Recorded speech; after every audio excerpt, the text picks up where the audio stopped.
The bell above the coffee shop door chimed merrily as Emily entered, shaking off the chill of the autumn air. The familiar sound brought a smile to her face, a small comfort in the bustling city. Rain pattered softly outside, blurring the world into a cozy warmth. The droplets traced lazy paths down the window, creating a soothing backdrop to the hum of conversation and clinking of cups. She breathed in the aroma of roasted beans, a familiar comfort that wrapped around her like a warm blanket. The rich scent was a reminder of countless mornings spent in similar havens. Glancing around, she spotted an empty armchair by the window. Perfect. It was her favorite spot, offering a view of the rain-soaked street and a quiet corner to lose herself in her book.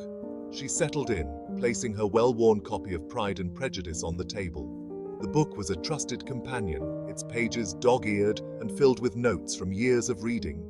Excuse me, is this seat taken? Emily looked up, slightly startled by the interruption, into the kindest blue eyes she'd ever seen. They were a striking contrast to the dreary weather outside, filled with warmth and curiosity. No, go ahead.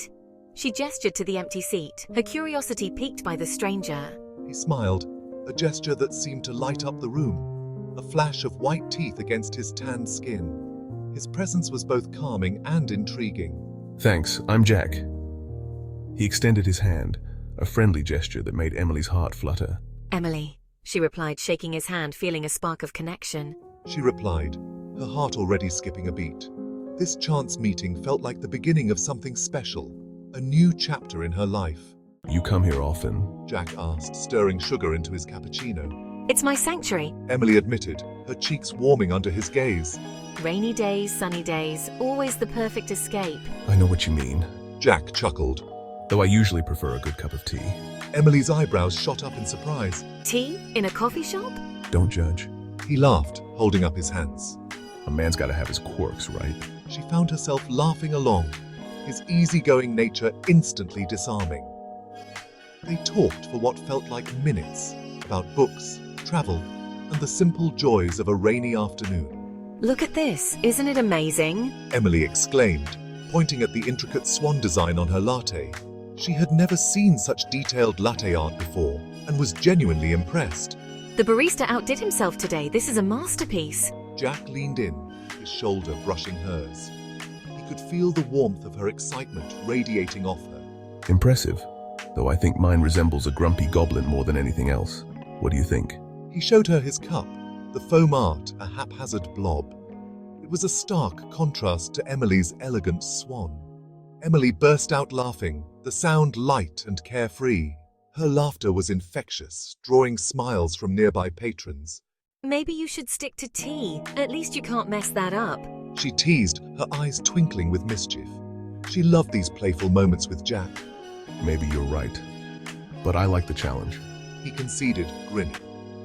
Jack always enjoyed a good challenge, even if it meant his latte art looked like a goblin. But hey, at least it tastes good. That's what really matters, right? Their laughter filled the small space between them, creating a bubble of joy and connection, weaving a thread of intimacy in the crowded coffee shop. The world outside seemed to fade away as they shared this moment together, surrounded by the comforting hum of the cafe. As the afternoon deepened, their conversation turned more introspective. They spoke of dreams, aspirations, and the paths they had taken to get where they were. They shared stories of their past, moments of joy and sorrow, and the lessons they had learned along the way, and the longing for something more in life. They wondered aloud about the future, about the possibilities that lay ahead, and the adventures they still hoped to embark on. I've always believed in love, in the kind of love that transcends time and space, that connects souls on a deeper level. But sometimes it feels like I'm searching for a single raindrop in the ocean. It's overwhelming, and I often wonder if it's even possible to find that one perfect connection. Emily found herself opening up to Jack in a way she hadn't with anyone before. She felt a sense of vulnerability, but also a sense of trust and comfort.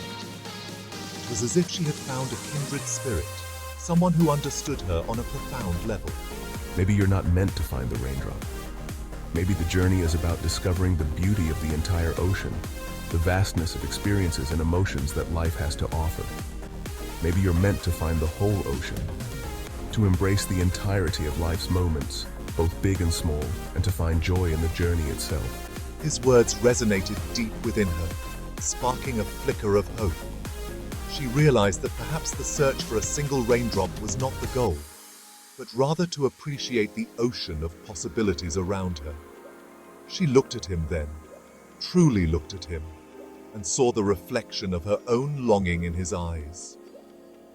In that moment, she felt a connection that was both profound and comforting, a sense of belonging that she had been searching for all along. The coffee shop was nearly empty now, the only sound the soft hum of the espresso machine and the gentle rhythm of the rain outside. Emily, from the moment you looked up at me, I felt like I'd known you forever. Me too. I know this sounds crazy, but I feel like I could spend a lifetime with you, right here in this coffee shop, and never want for anything more. Tears welled up in Emily's eyes. It doesn't sound crazy at all. He leaned in then, his lips meeting hers in a kiss that was both tender and passionate. The world outside faded away, the rain, the coffee shop, everything but the feeling of his arms around her. When they finally broke apart, breathless and giddy, Jack smiled down at her. So what happens now? We have forever, starting with 5 minutes at a time. And so they did. They spent the rest of the afternoon lost in conversation, their laughter echoing through the now empty coffee shop. The rain continued to fall outside, but inside, their love story was just beginning.